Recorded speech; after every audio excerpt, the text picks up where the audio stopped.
Where's all my 90s folks at? Anyone that graduated in the 90s? Can I hear you guys a little bit? All right, we are here. So where are my T-birds at? Being a East High alumni.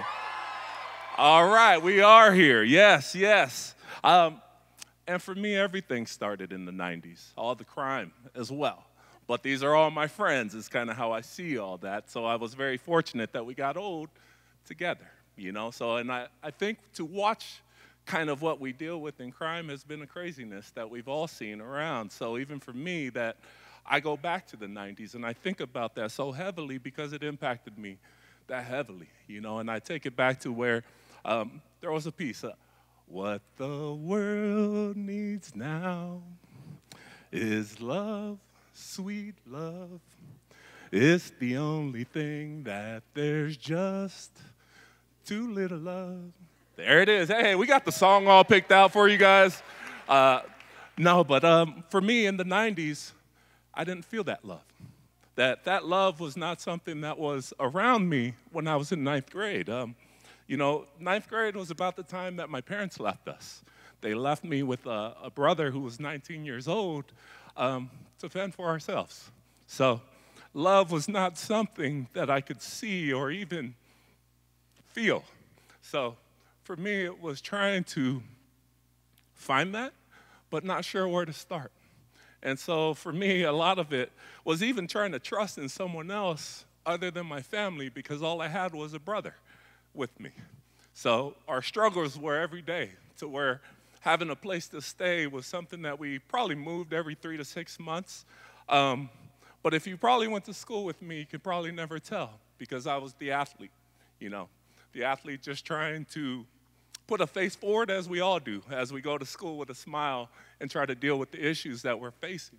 One of my biggest issues growing up was not only to not have my parents there, but about 11th grade is when it just got harder.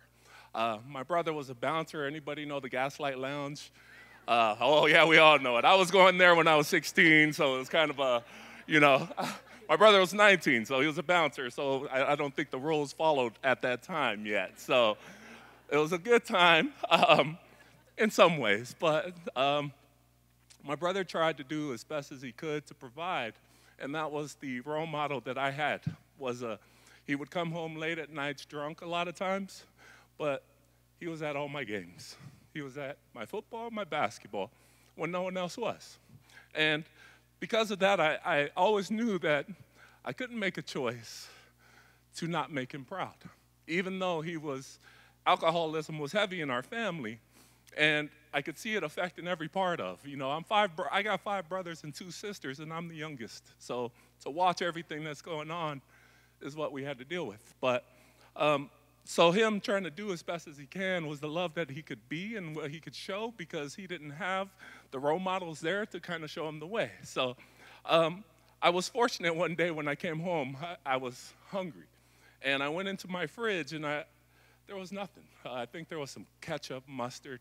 But I remember thinking, I'm tired of this life that I have right now, that I'm hungry.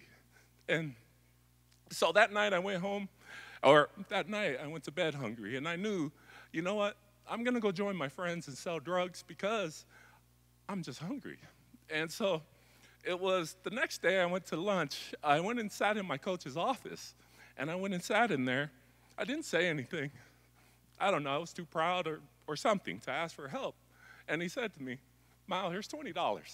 Go get me a burrito, get yourself something to eat. And I thought to myself, what is he doing? You know, what is this? And not only that, I said, this guy isn't even my family. Why is he showing me this type of love? And so the next day, actually, that same day after school, I didn't go sell drugs. And so the next day, I came and I sat in his office again. Mao, here's $20. Go get me a burrito, get yourself something to eat. That hit me so hard, and it stayed with me, the question of, why is he doing this for me? You know? So for me, after that, I didn't go sell drugs again. And that I didn't choose to go join my friends in the things that they were doing in the streets. A lot of the drugs that were running in our city probably came from my side of town, probably came from my friends. So it was that because of this love that he showed me, that I was able to make a better choice in my life.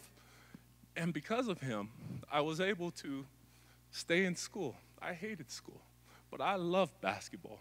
I loved it, that it did that much for me, that it connected me to a man that is not my family, that I'm sitting here making better choices, that I want to go to school because I want to play basketball, but I want to make this man proud, you see. So for me, I graduated from high school from East, but I had a 1-point GPA. So average through high school. I hated school, truly. So for me to graduate, but that meal meant that much to me. That meal that meant that much to where I could make a better choice, and that I had the opportunity to go to college on a basketball scholarship. I even got drafted to the NFL because of those things. And that's not where the story ends. It is that I left the NFL flat broke with no baby, with a baby on the way and with no college degree to start life over. That even as we chase our dreams and continue to believe in our dreams, you see, I forgot about my plan B. I hated school. So it's something that even now, what you're seeing in me, and if you see me around, there's something that I believe more than anything, is that we have to show love in this community. We're missing something very strongly that is that sacrifice, you see?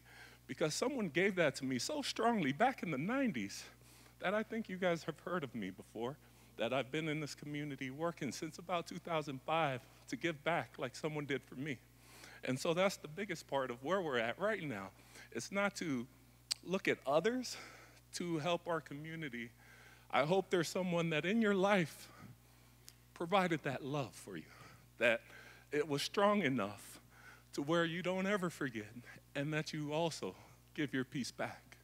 Because it's this: what the world needs now is love, sweet love.